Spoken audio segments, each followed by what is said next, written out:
নমস্কার, আমি চন্দ্রা। আমার এই গল্প পাঠে মো চ্যানেলটি যদি আপনাদের ভালো লেগে থাকে তাহলে অবশ্যই লাইক, শেয়ার ও সাবস্ক্রাইব করে পাশে থাকবেন এবং আপনাদের মূল্যবান মতামত কমেন্টের মাধ্যমে আমাকে অবশ্যই জানাবেন। আজকে পাঠ করছি শ্রী বিভূতিভূষণ বন্দ্যোপাধ্যায়ের অপরাজিত। শুরু করছি। ইউনিভার্সিটির ইনস্টিটিউটে স্বাস্থ্য প্রদর্শনী উপলক্ষে খুব ভিড়। অপু অনেক দিন হইতে ইনস্টিটিউটে সভ্য। তাহাদের জন কয়েকের উপরে শিশু মঙ্গল ও খাদ্য বিভাগের তত্ত্বাবধানের ভার আছে। দুপুর হইতে সে এই কাজে লাগিয়া আছে। মনমতো বিএ পাশ করিয়া অ্যাটর্নির আর্টিকেল ক্লার্ক হইয়াছে। তাহার সহিত একদিন ইনস্টিটিউটের বসিবার ঘরে ঘোর তর্ক। অপুর দৃঢ় বিশ্বাস যুদ্ধের পর ভারতবর্ষ স্বাধীনতা পাইবে। বিলাতে লয়েড জর্জ বলিয়াছেন, বিশ্বযুদ্ধে ভারতবর্ষকে আমরা আর পদানত করিয়া রাখিব না। ভারতকে দিয়া আর কৃতদাসের কার্য করাইয়া লইলে চলিবে না। Indians must not remain as hewers of wood and drawers of water. এই সময়ে একদিন ইনস্টিটিউটের লাইব্রেরিতে কাগজ খুলিয়া একটা সংবাদ দেখিয়া সে অবাক হইয়া গেল। জোয়ান অব আর্ককে রোমান ক্যাথলিক যাজক শক্তি তাহাদের ধর্ম সম্প্রদায়ের সাধুর তালিকাভুক্ত করিয়াছেন। তার শৈশবের আনন্দ মুহূর্তের সঙ্গিনী সেই পল্লী বালিকা জোয়ান ইছামতির ধারে শান্ত বাবলা বনের ছায়ায় বসিয়া শৈশবের সে স্বপ্নভরা দিনগুলিতে যাহার সঙ্গে প্রথম পরিচয়, ইহার পর সে একদিন সিনেমাতে জোয়ান অব আর্কের বাৎসরিক স্মৃতি উৎসব দেখিল। ডমরেমির নিভৃত পল্লীপ্রান্তে ফ্রান্সের সকল প্রদেশ হইতে লোকজন জড়ো হইয়াছে। পৃথিবীর বিভিন্ন স্থান হইতে কত নরনারী আসিয়াছে। সামরিক পোশাকে সজ্জিত ফরাসি সৈনিক কর্মচারীর দল, সব শুদ্ধ মিলিয়া 1 মাইল দীর্ঘ বিরাট শোভাযাত্রা। জোয়ানের সঙ্গে তার নারীর কি যেন যোগ। জোয়ানের সম্মানে তার নিজের বুক যেন গর্বে ফুলিয়া উঠিতেছিল। শৈশবের স্বপ্নের সে মোহ অপু এখনো কাটাইয়া উঠিতে পারে নাই। বড় হইয়া অবধি সে এই মেয়েটিকে কি শ্রদ্ধার চোখে, ভক্তির চোখে দেখিয়া আসিয়াছে। এতদিন সে কথা জানিত এক অনিল, নতুবা কল্পনা যাহাদের পঙ্গু মন মিনমিনে পানসে, তাহাদের কাছে সে কথা তুলিয়া লাভ কি? কলেজে পড়িবার সময় সে বড় ইতিহাসে জোয়ানের বিস্তৃত বিবরণ পড়িয়াছে। অতীত শতাব্দীর সেই অবুঝ নিষ্ঠুরতা, ধর্মমতের গোড়ামি খুঁটিতে বাঁধিয়া হৃদয়হীন দাহন, সূর্যদেবের রথচক্রের দ্রুত আবর্তনে অসীম আকাশে যেমন দুপুর হয় বৈকাল হয় রাত্রি, রাত্রি হয় প্রভাত, মহাকালের রথচক্রের আবর্তনে এক শতাব্দীর অন্ধকার পুঞ্জ তেমনি পরের শতাব্দীতে দূরীভূত হইয়া যাইতেছে। সত্যের শুকতারা একদিন যে প্রকাশ হইবেই, জীবনের দুঃখ দৈন্যের অন্ধকার শুধু যে প্রভাতেরই অগ্রদূত।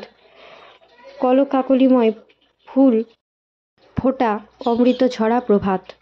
অন্যমনস্ক মনে সিঁড়ি দিয়া নামিয়া সে খাদ্য বিভাগের ঘরে ঢুকিতেছে। কে তাহাকে ডাকিল। ফিরিয়া চাহিয়া দেখিয়া প্রথমটা চিনিতে পারিল না। পরে বিস্ময়ের সুরে বলিল, প্রীতি না? এক্সিবিশন দেখতে এসেছিলে বুঝি? ভালো আছো? প্রীতি অনেক বড় হইয়াছে দেখিয়া বুঝিল বিবাহ হইয়া গিয়াছে। সে সঙ্গিনী প্রৌঢ়া মহিলাকে ডাকিয়া বলিল, মা, আমার মাস্টারমশাই অপূর্ববাবু, সেই অপূর্ববাবু। অপু প্রণাম করিল। প্রীতি বলিল, আচ্ছা, আপনার রাগ তো খুব, এক কথায় ছেড়ে দিয়ে চলে গেলেন। দেখুন কত ছোট ছিলুম, বুঝতুম কি কিছু? তারপর আপনার কত খোঁজ করেছিলুম, আর কোনো সন্ধানই কেউ বলতে পারল না। আপনি আজকাল কি করছেন মাস্টারমশাই? ছেলেও পড়ায়, রাত্রে খবরের কাগজের অফিসে চাকরিও করি। আচ্ছা মাস্টারমশাই, আপনাকে যদি বলি আমাদের বাড়ি কি আপনি আর যাবেন না? অপুর মনে পূর্বতন ছাত্রীর উপরে কেমন একটা স্নেহ আসিল। কথা গুছাইয়া বলিতে জানিত না, কি বলিয়া ফেলিয়াছিল সে সময়। তাহারও অত সহজে রাগ করা ঠিক হয় নাই। সে বলিল, তুমি অত অপ্রতিভভাবে কথা বলছো কেন প্রীতি? দোষ আমারই। তুমি না হয় ছেলে মানুষ ছিলে, আমার রাগ করা উচিত হয়নি। ঠিকানা বিনিময়ের পর প্রীতি পায়ের ধুলা লইয়া প্রণাম করিয়া বিদায় লইল। আবার অপুর কথা মনে না হইয়া পারিল না, কাল মহাকাল সবারই মধ্যে পরিবর্তন আনিয়া দিবে। তোমার বিচারের অধিকার কি? আরও মাস 2 কোনো রকমে কাটাইয়া অপু পূজার সময় দেশে গেল। সেদিন ষষ্ঠী। বাড়ির উঠানে পা দিয়া দেখিল পাড়ার একদল মেয়ে ঘরের দাওয়ায় মাদুর পাতিয়া বসিয়া হাসি কলরব করিতেছে। অপু উপস্থিত হইতে অপর্ণা ঘোমটা টানিয়া ঘরের মধ্যে ঢুকিল। পাড়ার মেয়েদের সে আজ ষষ্ঠী উপলক্ষে বৈকালিক জলযোগে নিমন্ত্রণ করিয়া নিজের হাতে সকলকে আলতা সিঁদুর পরাইয়াছে। হাসিয়া বলিল, ভাগ্যিস এলে, ভাবছিলাম এমন কলার বড়াটা আজ ভাজলাম। সত্যি? কই দেখি। বারে, হাত মুখ ধো, ঠান্ডা হও। অমন পেটুক কেন তুমি? পেটুক গোপাল কোথাকার।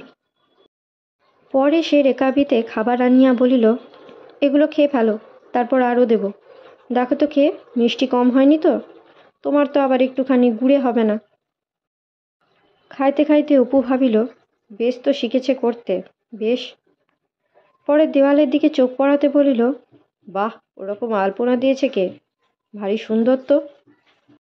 অপর্ণা মৃদু হাসিয়া বলিল, ভাদ্র মাসের লক্ষ্মী পুজোতে তো এলে না, আমি বাড়িতে পুজো করলাম। মা করতেন। সিঁদুর মাখা কাঠা দেখি তোলা রয়েছে, তাতে নতুন ধান পেতে বামুন খাওয়ালাম। তুমি এলেও দুটি খেতে পেতে গো, তারই ওই আলপনা। তাই তো, তুমি ভারী গিন্নি হয়ে উঠেছ দেখছি। লক্ষ্মী পুজো, লোক খাওয়ানো, আমার কিন্তু ওইসব ভারী ভালো লাগে অপর্ণা। সত্যি মাও খুব ভালোবাসতেন। একবার তখন আমরা এখানে নতুন এসেছি, একজন বুড়ো মতো লোক আমাদের উঠোনের ধারে এসে দাঁড়িয়ে বলে, খোকা খিদে পেয়েছে, দুটো মুড়ি খাওয়াতে পারো? আমি মাকে গিয়ে বললাম, মা একজন মুড়ি খেতে চাচ্ছে, ওকে খান কত রুটি করে খাওয়ালে ভারী খুশি হবে। খাওয়াবে মা? মা কি করলেন বলো তো? রুটি তৈরি করে বুঝি? তা নয়, মা একটু করে সরের ঘি করে রাখতেন। আমি বোর্ডিং থেকে বাড়ি টাড়ি এলে পাতে দিতেন। আমায় খুশি করবার জন্য মা সেই ঘি দিয়ে 8খানা পরোটা ভেজে লোকটাকে ডেকে দাওয়ায় কোলে পিঁড়ি পেতে খেতে দিলেন। লোকটা তো অবাক, তার মুখের এমন ভাব হলো।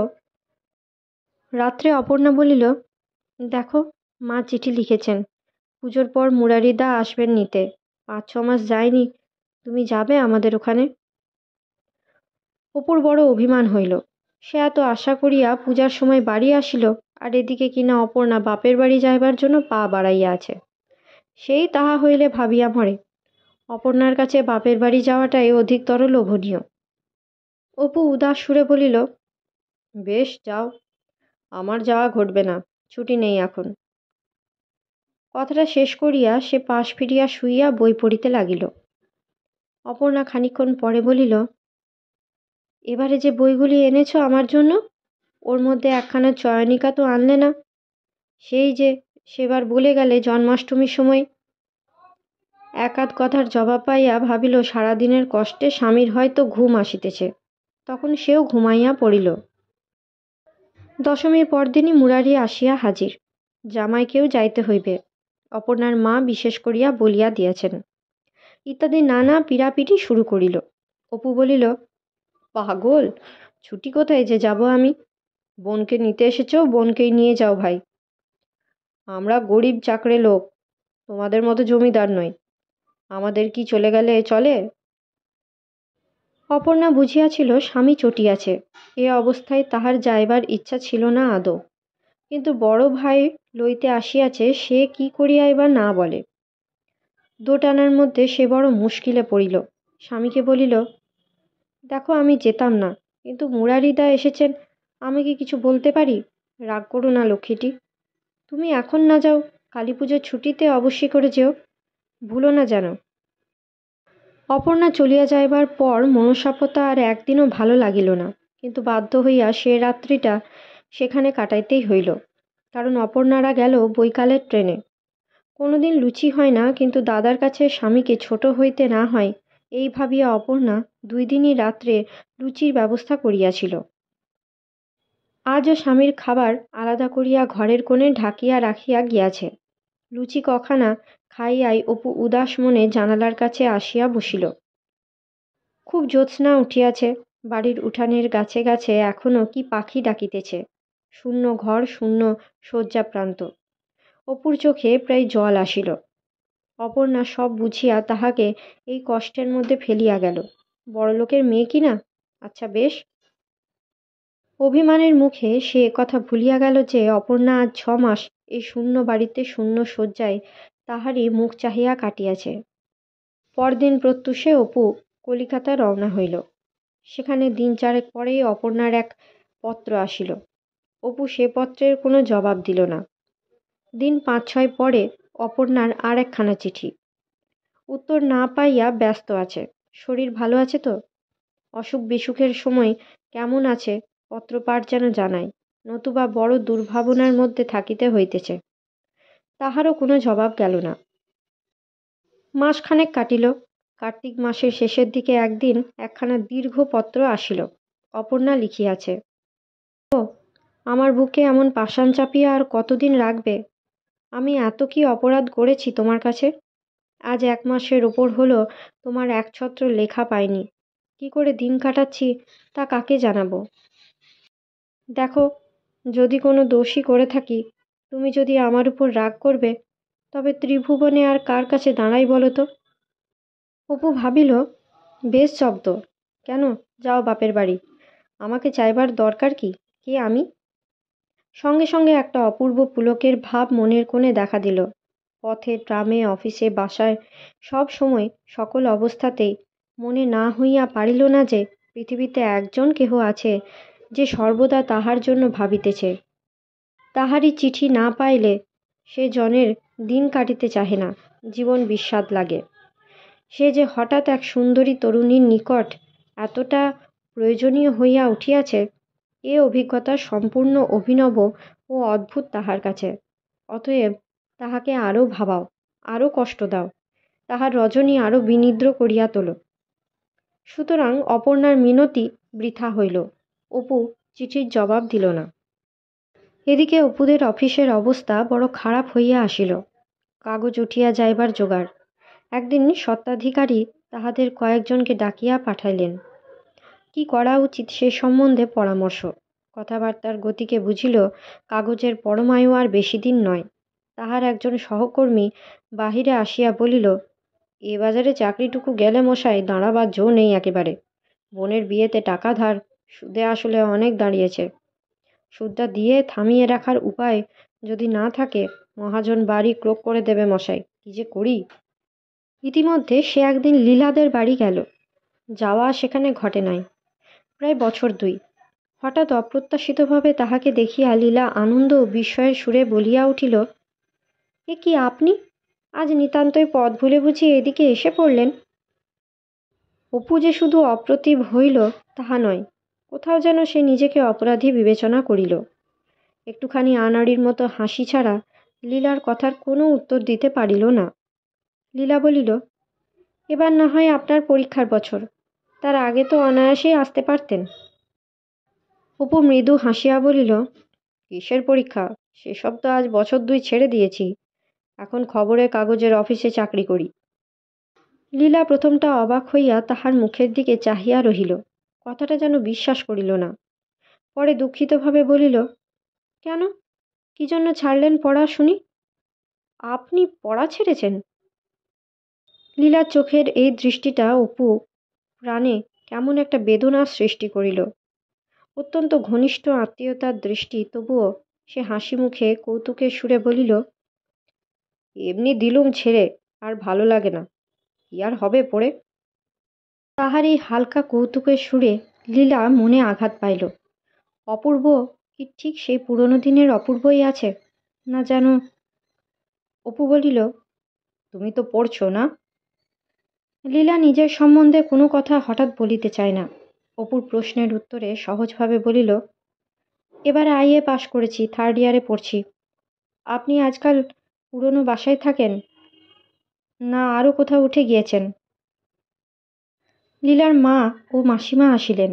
লীলা নিজের আঁকা ছবি দেখাইল, বলিল, এবার আপনার মুখে স্বর্গ হইতে বিদায়টা শুনব। মা আর মাসিমা সেই জন্যই এসেছেন। আরও খানিক পরে অপু বিদায় লইয়া বাহিরে আসিল। লীলা বৈঠকখানার দোর পর্যন্ত সঙ্গে আসিল। অপু হাসিয়া বলিল, লীলা, আচ্ছা ছেলেবেলায় তোমাদের বাড়িতে কোনো বিয়েতে তুমি একটা হাসির কবিতা বলেছিলে, মনে আছে? মনে আছে সে কবিতাটা? উহ, সে আপনি মনে করে রেখেছেন এতদিন? সেসব কি আজকের কথা? অপু অনেকটা আপন মনেই অন্যমনস্কভাবে বলিল, আর একবার তুমি তোমার জন্য আনা সেই অর্ধেকটা খাওয়ালে, আমায় জোর করে খাওয়ালে, শুনলে না কিছুতেই। ওহ, দেখতে দেখতে কত বছর হয়ে গেল। বলিয়া সে হাসিল, কিন্তু লীলা কোনো কথা বলিল না। অপু একবার পিছন দিকে চাহিল। লীলা অন্যদিকে মুখ ফিরাইয়া কি যেন দেখিতেছে। ফিরিবার পথে একটা কথা তাহার বারবার মনে আসিতেছিল। অপর্ণা সুন্দরী বটে, কিন্তু লীলার সঙ্গে এ পর্যন্ত দেখা কোনো মেয়েরই তুলনা হয় না, হওয়া অসম্ভব। লীলার রূপ মানুষের মতো নয় যেন, দেবীর মতো রূপ। মুখের অনুপম শ্রীতে, চোখের ও ভ্রুর ভঙ্গিতে, গায়ের রঙে, গলার সুরে, গতির ছন্দে। অপু বুঝিল সে লীলাকে ভালোবাসে, গভীরভাবে ভালোবাসে, কিন্তু তা আবেগহীন, শান্ত, ধীর ভালোবাসা। মনে তৃপ্তি আনে, স্নিগ্ধ আনন্দ আনে, কিন্তু শিরায় উপশিরায় রক্তের তাণ্ডব নর্তন তোলে না। লীলা তাহার বাল্যের সাথী, তাহার উপর মায়ের পেটের বোনের মতো একটা মমতা, স্নেহ ও অনুকম্পা, একটা মাধুর্য ভরা ভালোবাসা। দিন কয়েক পরে একদিন লীলার দাদামশায়ের এক দারোয়ান আসিয়া তাহাকে একখানা পত্র দিল। উপরে লীলার হাতের ঠিকানা লেখা। পত্রখানা সে খুলিয়া পড়িল। 2 লাইনের পত্র। একবার বিশেষ প্রয়োজনে আজ বা কাল ভবানীপুরের বাড়িতে যাইতে লিখিয়াছে। লীলা সাদাসিধা লাল পাড় শাড়ি পরিয়া মাঝের ছোট ঘরে তাহার সঙ্গে দেখা করিল। যাহাই সে পড়ে তাহাতেই তাহাকে কি সুন্দরী না মানায়। সকাল 8টা। লীলা বোধহয় বেশিক্ষণ ঘুম হইতে ওঠে নাই। রাত্রির নিদ্রালুতা এখনও যেন ডাগর ডাগর সুন্দর চোখ হইতে একেবারে মুছিয়া যায় নাই। মাথার চুল অবিন্যস্ত, ঘাড়ের দিকে ঈষৎ এলাইয়া পড়িয়াছে। প্রভাতের পদ্মের মতো মুখের পাশে চূর্ণ কুন্তলের 2-1 গাছা। অপু হাসি মুখে বলিল, থার্ড ইয়ার বলে বুঝি লেখাপড়া ঘুচেছে? 8টার সময় ঘুম ভাঙল, না এখনো ঠিক ভাঙেনি? লীলা যে কত পছন্দ করে অপুকে, তাহার এই সহজ আনন্দ, খুশি ও হালকা হাসির আবহাওয়ার জন্য ছেলেবেলাতেও সে দেখিয়াছে। শত দুঃখের মধ্যেও অপুর আনন্দ, উচ্ছলতা ও কৌতুকপ্রবণ মনের খুশি কেহ আটকাইয়া রাখিতে পারিত না। এখনও তাই। এক রাশ বাহিরের আলো ও তারুণ্যের সজীব জীবনানন্দ সে সঙ্গে করিয়া আনে যেন। যখনই আসে আপনা আপনি এসব কথা লীলার মনে হইল। তাহার মনে পড়িল মায়ের মৃত্যুর খবরটা সে এইরকম হাসি মুখে দিয়াছিল লালদিঘির মোড়ে। আসুন, বসুন বসুন। হুড়েমি করে ঘুমোইনি। কাল রাত্রে বড় মামিমার সঙ্গে বায়োস্কোপে গিয়েছিলাম 9:30টার শোতে। ফিরতে হয়ে গেল 11:45। ঘুম আসতে 1:30। বসুন, চা আনি। জাপানি গালার সুদৃশ্য চায়ের বাসনে সে চা আনিল, সঙ্গে পাউরুটি, টোস্ট, খোলা শুদ্ধ ডিম, কি এক প্রকার শাক, আধখানা ভাঙা আলু, সব সিদ্ধ ধোঁয়া উঠিতেছে। অপু বলিল, এসব সাহেবি বন্দোবস্ত বোধহয় তোমার দাদামশাই লীলা। ডিম, তা আবার খোলা শুদ্ধ। এ শাকটা কি? লীলা হাসি মুখে বলিল, ওটা লেটুস। দাঁড়ান, ডিম ছাড়িয়ে দিই। আপনার দাড়ির কাছে ও কাটা দাগটা কিসের? কামাবার সময় কেটে ফেলেছিলেন বুঝি? অপু বলিল, ও কিছু না, এমনি। কিসের? বসো, দাঁড়িয়ে রইলে কেন? তুমি চা খাবে না? লীলার ছোট ভাই ঘরে ঢুকিয়া অপুর দিকে চাহিয়া হাসিল। নাম বিমলেন্দু। 10-11 বছরের সুশ্রী বালক। লীলা তাহাকে চা ঢালিয়া দিল। পরে 3 জনে নানা গল্প করিল। লীলা নিজের আঁকা কতগুলি ছবি দেখাইল, নিজের আশা আকাঙ্ক্ষার কথা বলিল। সে MA পাশ করিবে, নয়তো BA পাশ করিয়া বিদেশে যাইতে চায়। দাদামশাইকে রাজি করাইয়া লইবে। ইউরোপের বড় আর্ট গ্যালারিগুলি ছবি দেখিবে। ফিরিয়া আসিয়া অজন্তা দেখিতে চাইবে, তার আগে নয়। একটা আলমারি দেখাইয়া বলিল, দেখুন না ওই বইগুলো। ভ্যাসারির লাইভস এডিশনটা কেমন? ছবিগুলো দেখুন। সেন্ট অ্যান্টনির ছবিটা আমার বড় ভালো লাগে। কেমন একটা তপস্যাস্তব্ধ ভাব না? ইনস্টলমেন্ট সিস্টেমে এগুলো কিনেছি। আপনি কিনবেন কিছু? ওদের ক্যানভাসার আমাদের বাড়ি আছে, তাহলে বলে দিই। অপু বলিল, কত করে মাসে? ভ্যাসারির এডিশনটা তাহলে না হয়। এটা কেন কিনবেন? এটা তো আমার কাছেই রয়েছে। আপনার যখন দরকার হবে নেবেন। আমার কাছে যা যা আছে তা আপনাকে কিনতে হবে কেন? দাঁড়ান, আর একটা বইয়ের একখানা ছবি দেখায়। অপু ছবিটার দিক হইতে আর একবার লীলার দিকে চাহিয়া দেখিল। বত্তিচেলির প্রিন্সেস দেশ তো খুব সুন্দরী বটে, কিন্তু বত্তিচেলির বা দা ভিঞ্চির প্রতিভা লইয়া যদি লীলার এই অপূর্ব সুন্দর মুখ, এই যৌবন পুষ্পিত দেহলতা ফুটাইয়া তুলিতে পারিত কেউ? কথাটা সে বলিয়াই ফেলিল। আমি কি ভাবছি বলবো লীলা? আমি যদি ছবি আঁকতে পারতাম, তোমাকে মডেল করে ছবি আঁকতাম। লীলা সে কথার কোনো জবাব না দিয়া হঠাৎ বলিল, ভালো কথা।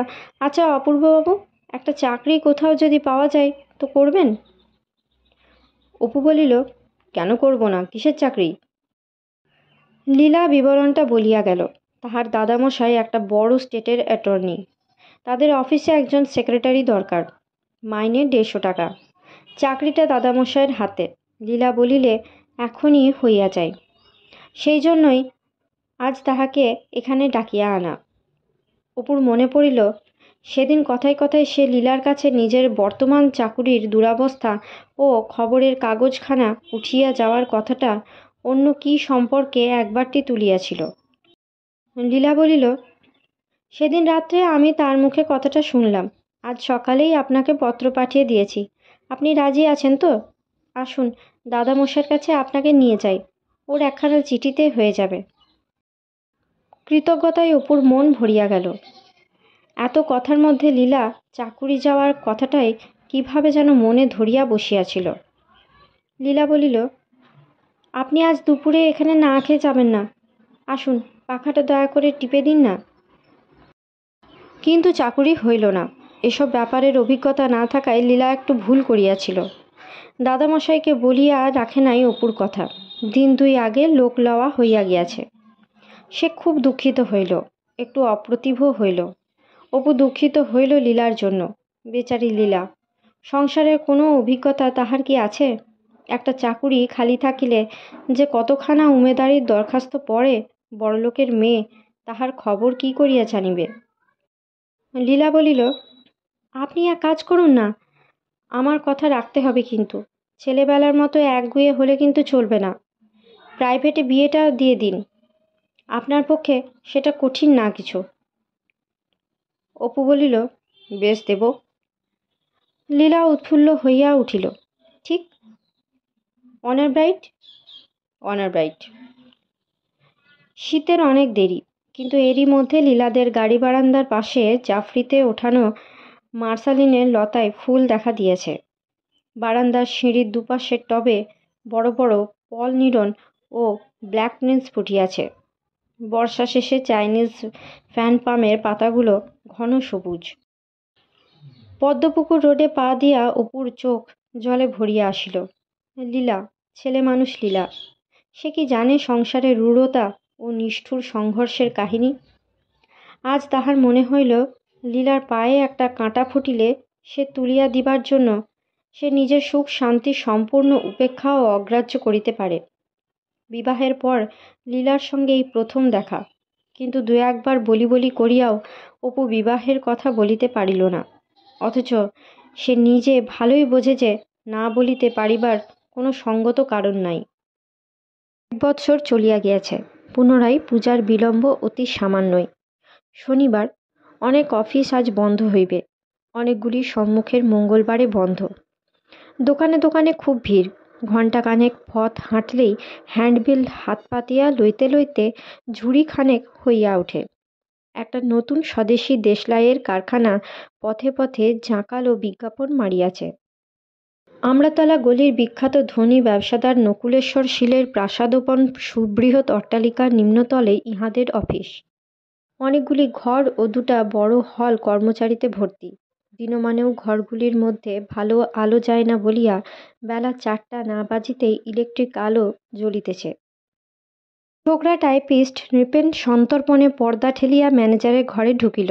ম্যানেজার নকুলেশ্বর শীলের বড় জামাই দেবেন্দ্রবাবু, ভারী কড়া মেজাজের মানুষ, বয়স 50 ছাড়াইয়াছে, দোহারা ধরনের চেহারা, বেশ ফর্সা, মাথায় টাক। এক কলমের খোঁচায় লোকের চাকরি খাইতে এমন পারদর্শী লোক খুব অল্পই দেখা যায়। দেবেন্দ্রবাবু বলিলেন, কি হে নৃপেন? নৃপেন ভূমিকা স্বরূপ দুইখানা টাইপ ছাপা কি কাগজ মঞ্জুর করাইবার ছলে তাহার টেবিলের উপরে রাখিল। সহি শেষ হইলে নৃপেন একটু উসকুস করিয়া কপালের ঘাম মুছিয়া আরক্ত মুখে বলিল, আমি এই বাড়ি যাব, একটু সকালে, 4টেতে গাড়ি কিনা, 3:30তে না গেলে। তুমি এই সেদিন তো বাড়ি গেলে মঙ্গলবারে, রোজ রোজ সকালে ছেড়ে দিতে গেলে অফিসে চলবে কেমন করে? এখনো তো একখানা চিঠি টাইপ করনি দেখছি। এই অফিসে শনিবারে সকালে ছুটির নিয়ম নাই, সন্ধ্যা 6:30টার পূর্বে কোনো দিন অফিসের ছুটি নাই। কি শনিবার, কি অন্য দিন। কোনো পালা পার্বণে ছুটি নেই, কেবল পূজার সময় 1 সপ্তাহ, শ্যামা পূজায় 1 দিন ও সরস্বতী পূজায় 1 দিন, অবশ্য রবিবারগুলি বাদ। ইহাদের বন্দোবস্ত এইরূপ, চাকরি করিতে হয় করো, নতুবা যাও চলিয়া। এ ভয়ানক বেকার সমস্যার দিনে কর্মচারীগণ নবমীর পাঁঠার মতো কাঁপিতে কাঁপিতে চাণক্য শ্লোকের উপদেশের মতো চাকুরিতে পুরোভাগে বজায় ও ছুটিছাটা অপমান অসুবিধাকে পশ্চাৎ দিকে নিক্ষেপ করত কায়ক্লেশে দিন অতিবাহিত করিয়া চলিয়াছে। নৃপেন কি বলিতে যাইতেছিল, দেবেনবাবু বাধা দিয়া বলিলেন, মল্লিক অ্যান্ড চৌধুরীদের মর্টগেজখানা টাইপ করেছিলে? নৃপেন কাঁদো কাঁদো মুখে বলিল, আগে কই, ওদের অফিস থেকে তা পাঠিয়ে দেয়নি এখনো। পাঠিয়ে দেয়নি তো ফোন করনি কেন? আজ 7 দিন থেকে বলছি, কচি খোকা তো নও, যা আমি না দেখব তাই হবে না। নৃপেনের ছুটির কথা চাপা পড়িয়া গেল এবং সে বেচারি পুনরায় সাহস করিয়া সে কথা উঠাইতেও পারিল না। সন্ধ্যার অল্প পূর্বে ক্যাশ ও ইংলিশ ডিপার্টমেন্টের কেরানিরা বাহির হইল। অন্য অন্য কেরানিগণ আরও ঘণ্টাখানেক থাকিবে। অত্যন্ত কম বেতনের কেরানি বলিয়া কেহই তাহাদের মুখের দিকে চায় না, বা তাহারা নিজেরাও আপত্তি উঠাইতে ভয় পায়। দেউড়িতে দারোয়ানেরা বসিয়া খৈনি খাইতেছে। ম্যানেজার ও সুপারিনটেন্ডেন্টের যাতায়াতের সময় উঠিয়া দাঁড়াইয়া ফৌজের কায়দায় সেলাম করে, ইহাদিগকে পোছেও না। ফুটপাতে পা দিয়া নৃপেন বলিল, দেখলেন অপূর্ববাবু, ম্যানেজারবাবুর ব্যাপার। একদিন 3:30টের সময় ছুটি চাইলাম, তা দিলে না। অন্য সব অফিস দেখুন গিয়ে, 2টোতে বন্ধ হয়ে গিয়েছে। তারা সব এতক্ষণে ট্রেনে যে যার বাড়ি পৌঁছে চা খাচ্ছে, আর আমরা এই বেরুলাম। কি অত্যাচার বলুন দেখি। প্রবোধ মুহুরী বলিল, অত্যাচার বলে মনে করো ভায়া, কাল থেকে এসো না, মিটে গেল। কেউ তো অত্যাচার পোয়াতে বলেনি। ওহ, খিদে যা পেয়েছে ভায়া, একটা মানুষ পেলে ধরে খায় এমন অবস্থা। রোজ রোজ এমনি হার্টের রোগ জন্মে গেল ভায়া, শুধু না খেয়ে খেয়ে। অপু হাসিয়া বলিল, দেখবেন প্রবোধদা, আমি পাশে আছি। এ যাত্রা আমাকে না হয় রেহাই দিন।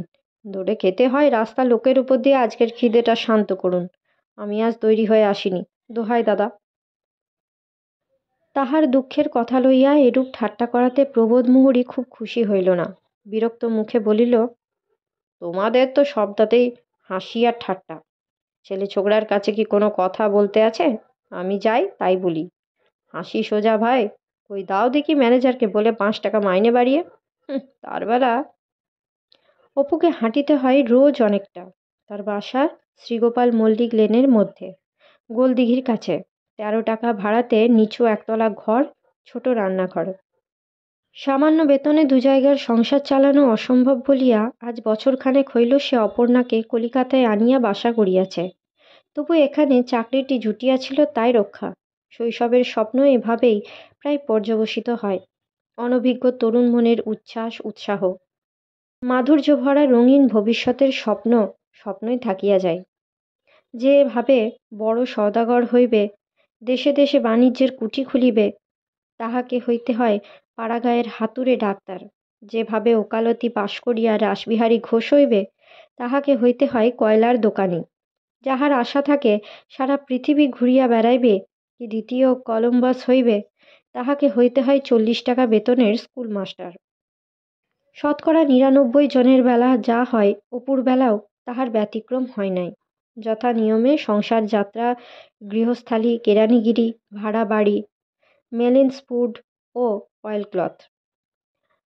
তবে তাহার শেষোক্ত দুটির এখনো আবশ্যক হয় নাই। এই যা। অপর্ণা ঘরের দোরের কাছে বঁটি পাতিয়া কুটনা কুটিতেছে। স্বামীকে দেখিয়া বলিল, আজ এত সকাল সকাল যে? তারপর সে বটিখানা ও তরকারি চুপড়িয়ে একপাশে সরাইয়া রাখিয়া উঠিয়া দাঁড়াল। অপু বলিল, খুব সকাল আর কই, 7টা বেজেছে। তবে অন্য দিনের তুলনায় সকাল বটে। হ্যাঁ, তেলওয়ালা আর আসেনি তো? এসেছিল একবার দুপুরে। বলে দিয়েছি বুধবার মাইনে হলে আসতে। তোমার আসবার দেরি হবে ভেবে এখনো আমি চায়ের জল চড়াইনি। কাছে অন্য ভাড়াটেদের ঝি বইয়েরা এই সময় থাকে বলিয়া অপর্ণার স্বামীর হাত মুখ ধুইবার জল বারান্দার কোণে তুলিয়া রাখে। অপু মুখ ধুইতে গিয়া বলিল, রজনীগন্ধা গাছটা হেলে পড়েছে কেন বলো তো? একটু বেঁধে দিও। চা খাইতে বসিয়াছে এমন সময়ে কলের কাছে কোনো প্রৌঢ় কণ্ঠের কর্কশ আওয়াজ শোনা গেল। তাহলে বাপু 100 টাকা বাড়ি ভাড়া দিয়ে সাহেব পাড়ায় থাকো গে। আজ আমার মাথা ধরেছে, কাল আমার ছেলের সর্দি লেগেছে। পালার দিন হলেই যত ছুতো। নাও না, সারা ওপরটাই তোমরা ভাড়া নাও না। দাও না 65 টাকা। আমরা না হয় আর কোথাও উঠে যাই। রোজ রোজ হাঙ্গামাকে সহ্যি করে বাপু। অপু বলিল, আবার বুঝি আজ বেঁধেছে গাঙ্গুলি গিন্নির সঙ্গে? অপর্ণা বলিল, নতুন করে বাঁধবে কি, বেঁধেই তো আছে। গাঙ্গুলি গিন্নিরও মুখ বড় খারাপ। হালদারদের বউটা ছেলে মানুষ, কোলের মেয়ে নিয়ে পেরে ওঠে না। সংসারে তো আর মানুষ নেই। তবুও আমি এক একদিন গিয়ে বাটনা বেটে দিয়ে আসি। সিঁড়ি ও রোয়াক ধুইবার পালা লইয়া উপরের ভাড়াটেদের মধ্যে এ রেশারেশি দ্বন্দ্ব অপু আসিয়া অবধি এই 1 বৎসরের মধ্যে মিটিল না। সকলের অপেক্ষা তাহার খারাপ লাগে ইহাদের এই সংকীর্ণতা, অনুদারতা। কটকট করিয়া শক্ত কথা শুনাইয়া দেয়। বাঁচিয়া বাঁচাইয়া কথা বলে না। কোন কথায় লোকের মনে আঘাত লাগে সে কথা ভাবিয়াও দেখে না। বাড়িটাতে হাওয়া খেলে না। বারান্দাটাতে বসিলে হয়তো একটু পাওয়া যায়, কিন্তু একটু দূরেই ঝাঁঝরি ড্রেন। সেখানে সারা বাসার তরকারির খোসা, মাছের আঁশ, আবর্জনা, বাসি ভাত তরকারি পচিতেছে। বর্ষার দিনে বাড়ি ময়লা ও আধময়লা কাপড় শুকাইতেছে। এখানে তোবড়ানো টিনের বাক্স, ওখানে কয়লার ঝুড়ি। ছেলে মেয়েগুলা অপরিষ্কার, ময়লা পেনি বা ফ্রক পরা। অপুদের নিজেদের দিকটা ওরই মধ্যে পরিষ্কার পরিচ্ছন্ন থাকিলে কি হয়, এই ছোট্ট বারান্দার টবে 2-4টে রজনীগন্ধা, বিদ্যাপাতার গাছ রাখিলে কি হয়, এই 1 বৎসর সেখানে আসিয়া অপু বুঝিয়াছে। জীবনের সকল সৌন্দর্য, পবিত্রতা, মাধুর্য এখানে পলে পলে নষ্ট করিয়া দেয় এই আবহাওয়ার বিষাক্ত বাষ্পে মনের আনন্দকে গলা টিপিয়া মারে। চোখে পীড়া দেয় যে অসুন্দর, তা ইহাদের অঙ্গের আভরণ। থাকিতে জানে না, বাস করিতে জানে না। শূকর পালের মতো খায় আর কাদায় গড়াগড়ি দিয়া মহা আনন্দে দিন কাটায়। এত কুশ্রী বেষ্টনীর মধ্যে দিন দিন যেন তার দম বন্ধ হইয়া আসিতেছে। কিন্তু উপায় নাই, মনুষ্যপাতায় থাকিলেও আর কুলায় না। অথচ 13 টাকা ভাড়ায় এর চেয়ে ভালো ঘর শহরে কোথাও মেলে না। তবুও অপর্ণা এই আলো হাওয়াবিহীন স্থানেও শ্রীছাঁদ আনিয়াছে। ঘরটা নিজের হাতে সাজাইয়াছে। বাক্স প্যাঁটরাতে নিজের হাতে বোনা ঘেরাটোপ, জানালায় ছিটের পর্দা, বালিশ, মশারি সব ধপধপ করিতেছে। দিনে 2-3 বার ঘর ঝাড় দেয়। এই বাড়ির উপরের তলার ভাড়াটে গাঙ্গুলিদের একজন দেশস্থ আত্মীয় পীড়িত অবস্থায় এখানে আসিয়া 2-3 মাস আছেন। আত্মীয়টি প্রৌঢ়, সঙ্গে তার স্ত্রী ও ছেলে মেয়ে। দেখিয়া মনে হয় অতি দরিদ্র। বড়লোক আত্মীয়ের আশ্রয়ে এখানে রোগ সারাইতে আসিয়াছেন ও চোরের মতো একপাশে পড়িয়া আছেন। বউটি যেমন শান্ত তেমনি নিরীহ। ইতিপূর্বে কখনো কলিকাতায় আসে নাই। দিন রাত জুজুর মতো হইয়া আছে। মা সারাদিন সংসারের খাটুনি খাটে, সময় পাইলেই রুগ্ন স্বামীর মুখের দিকে উদ্বিগ্ন দৃষ্টিতে চাহিয়া বসিয়া থাকে। তাহার উপরে গাঙ্গুলি বউয়ের ঝংকার, বিরক্তি প্রদর্শন, মধু বর্ষণ তো আছেই। অত্যন্ত গরিব। অপু রোগী দেখিতে যাইবার ছলে মাঝে মাঝে বেদানা, আঙ্গুর, লেবু দিয়া আসিয়াছে। সেদিনও বড় ছেলেটিকে জামা কিনিয়া দিয়াছে। এদিকে তাহারও চলে না। এ সামান্য আয়ে সংসার চালানো একরূপ অসম্ভব। অপর্ণা অন্যদিকে ভালো গৃহিণী হইলেও পয়সা কড়ির ব্যাপারে ভালো বোঝে না। দুজনে মিলিয়া মহা আমোদে মাসের প্রথম দিকটা খুব খরচ করিয়া ফেলে, শেষের দিকে কষ্ট পায়। কিন্তু সকলের অপেক্ষা কষ্টকর হইয়াছে অফিসের এই ভূতগত খাটুনি। ছুটি বলিয়া কোনো জিনিস নাই এখানে। ছোট ঘরটিতে টেবিলের সামনে ঘাড় গুঁজিয়া বসিয়া থাকা সকাল 11টা হইতে বৈকাল 7টা পর্যন্ত। আজ 1.5 বৎসর ধরিয়া এই চলিতেছে। এই 1.5 বৎসরের মধ্যে সে শহরের বাহিরে কোথাও যায় নাই। অফিস আর বাসা, বাসা আর অফিস। শীলবাবুদের দমদমার বাগান বাড়িতে সে একবার গিয়াছিল। সেই হইতে তাহার মনের স্বাদ নিজের মনের মতো গাছপালায় সাজানো বাগান বাড়িতে বাস করা। অফিসে যখন কাজ থাকে না, তখন একখানা কাগজে কাল্পনিক বাগান বাড়ির নকশা আঁকে। বাড়িটা যেমন তেমন হোক, গাছপালার বৈচিত্র্যই থাকিবে বেশি। গেটের দুধারে দুটো চীনা বাঁশের ঝাড় থাকুক। রাঙা সুরকির পথের ধারে ধারে রজনীগন্ধা ও ল্যাভেন্ডার ঘাসের পাড় বসানো বকুল ও কৃষ্ণচূড়ার ছায়া। বাড়িতে ফিরিয়া চা ও খাবার খাইয়া স্ত্রীর সঙ্গে গল্প করে। হ্যাঁ, তারপর কাঁটালি চাপার পারগোলাটা কোন দিকে হবে বলো তো? অপর্ণা স্বামীকে এই 1.5 বছরে খুব ভালো করিয়া বুঝিয়াছে। স্বামীর এইসব ছেলে মানুষিতে সেও সোৎসাহে যোগ দেয়। বলে, শুধু কাঁঠালি চাপা? আর কি কি থাকবে? জানালার জাফরিতে কি উঠিয়ে দেব বলো তো? যে আমড়াতলার গলির ভিতর দিয়া সে অফিস যায়, তাহার মতো নোংরা স্থান আর আছে কি না সন্দেহ। ঢুকিতেই শুঁটকি চিংড়ি মাছের আড়ত সারি সারি 10-15টা। চড়া রৌদ্রের দিনে যেমন তেমন, বৃষ্টির দিনে কার সাধ্য সেখান দিয়া যায়। স্থানে স্থানে মারোয়াড়িদের গরু ও ষাঁড় পথরোধ করিয়া দাঁড়াইয়া, পিচপিচে কাদা, গোবর, পচা আপেলের খোলা। নিত্য দুবেলা আজ 1.5 বছর এই পথে যাতায়াত। তাছাড়া রোজ বেলা 11টা হইতে 7টা পর্যন্ত এই দারুণ বদ্ধতা। অফিসের অন্য যাহারা আছে তাহাদের ইহাতে তত কষ্ট হয় না। তাহারা প্রবীণ, বহু কাল ধরিয়া তাহাদের খাকের কলম শীলবাবুদের সেরেস্তায় অক্ষয় হইয়া বিরাজ করিতেছে। তাহাদের গর্বও এখানে। রোকড় নবিশ রামধনবাবু বলেন, হ্যাঁ, কেউ পারবে না মশাই। আজ এক কলমে 22 বছর হলো বাবুদের এখানে। কোনো ব্যাটার ফুঁক হাঁটবে না বলে দিও। 4 সালের ভূমিকম্প মনে আছে? তখন কর্তা বেঁচে। গদি থেকে বেরোচ্ছি, ওপর থেকে কর্তা হেঁকে বললেন, ওহে রামধন, পোস্তা থেকে ল্যাংড়া আমের দরটা জেনে এসো দেখি চট করে। বেরুতে যাব মশাই। আর যেন মা বাসুকে একেবারে 14,000 ফনা নাড়া দিয়ে উঠলেন। সে কি কাণ্ড মশাই! আজকের লোক নই। কষ্ট হয় উপুর ও ছোকরা টাইপিস্ট নৃপেনের। সে বেচারি উঁকি মারিয়া দেখিয়া আসে ম্যানেজার ঘরে বসিয়া আছে কিনা। অপুর কাছে টুলের উপর বসিয়া বলে, এখনো ম্যানেজার হাইকোর্ট থেকে ফেরেননি বুঝি? অপূর্ববাবু, 6টা বাজে, আজ ছুটি সেই 7টায়। অপু বলে, ও কথা আর মনে করিয়ে দেবেন না নৃপেনবাবু। বিকেল এত ভালোবাসি, সেই বিকেল দেখিনি সে আজ কত দিন। দেখুন তো বাইরে চেয়ে, এমন চমৎকার বিকেলটি। আর এই অন্ধকার ঘরে ইলেকট্রিক আলো জ্বেলে ঠায় বসে আছি সেই সকাল 10টা থেকে।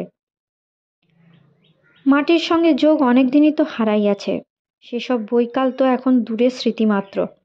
কিন্তু কলিকাতা শহরের যে সাধারণ বৈকালগুলি, তাও তো সে হারাইয়াছে প্রতিদিন।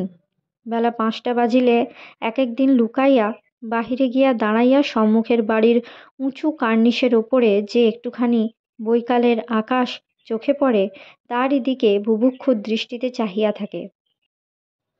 সামনেই উপরের ঘরে মেজবাবু বন্ধুবান্ধব লইয়া বিলিয়ার্ড খেলিতেছেন। মার্কারটা রেলিংয়ের ধারে দাঁড়াইয়া সিগারেট খাইয়া পুনরায় ঘরে ঢুকিল। মেজবাবুর বন্ধু নীলরতনবাবু একবার বারান্দায় আসিয়া তাহাকে হাঁক দিলেন। অপুর মনে হয় তাহার জীবনের সব বৈকালগুলি এরা পয়সা দিয়া কিনিয়া লইয়াছে, সবগুলি এখন ওদের জিম্মায়। তাহার নিজের আর কোনো অধিকার নাই উহাতে।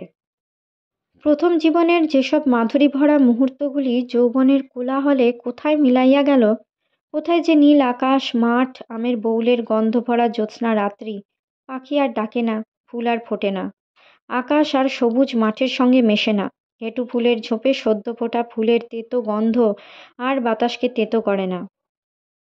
জীবনে সে যে রোমাঞ্চের স্বপ্ন দেখিয়াছিল, যে স্বপ্ন তাহাকে একদিন শত দুঃখের মধ্যে দিয়া টানিয়া আনিয়াছে, তার সন্ধান তো কই এখনো মিলিল না।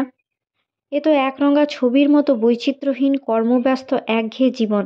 সারা দিন এখানে অফিসের বদ্ধ জীবন, রোকড়, খতিয়ান, মর্টগেজ, ইনকাম ট্যাক্সের কাগজের বোঝার মধ্যে পক্ককেশ প্রবীণ ঝুনো সাংসারাভিজ্ঞ ব্যক্তিগণের সঙ্গে সপিনা ধরানোর প্রকৃষ্ট উপায় সম্বন্ধে পরামর্শ করা, অ্যাটর্নিদের নামে বড় বড় চিঠি মুসাবিদা করা, সন্ধ্যায় পায়রার খোপের মতো অপরিষ্কার নোংরা বাসাবাড়িতে ফিরিয়াই তখনই আবার ছেলে পড়াইতে ছোটা।